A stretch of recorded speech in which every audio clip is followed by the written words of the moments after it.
আচ্ছা তুমি খাওয়া দাও এই কথা পানি উঠে খাও দাও তুমি খাও দাও আমি কেডা তুমি চিনছো না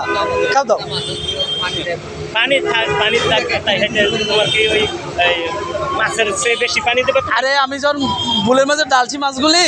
তখন পানি পানি তলে অত পানি তারপরে আমি নিচে চিংড়ি মাছ শিং মাছ হবে কেন শিং মাছ হবে কেন তুমি শিং মাছ ভিতরে দিয়ে দিছো কেন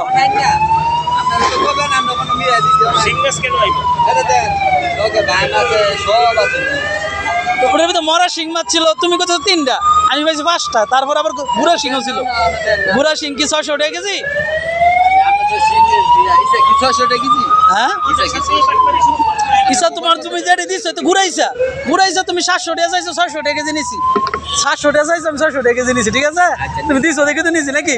তো তুমি শিং মাছ দিছো করে ভিতরে মরা তুমি খেওদা দিছো পরে খেওদা এই বাজারে এমনি পড়তো আমি যতদিন মাছ নিছি এই বাজারে এমন পড়তো নয় পূর্বে তো এই চিংড়ি মাছ ভিতরে হলো ইয়া শিং মাছ 5টা শিং দিছে মরা শিং না না ও থাকতে দুপুরে দেখবো অনেকদিন তোলা খেতে দেওয়ার ভিত্তি কি আছে আমি দেখবো উড়াই দিলে আর তার উপরে সাইনি দেয় এই বাজারে প্রত্যেকটা মাছের সাইনি দেয়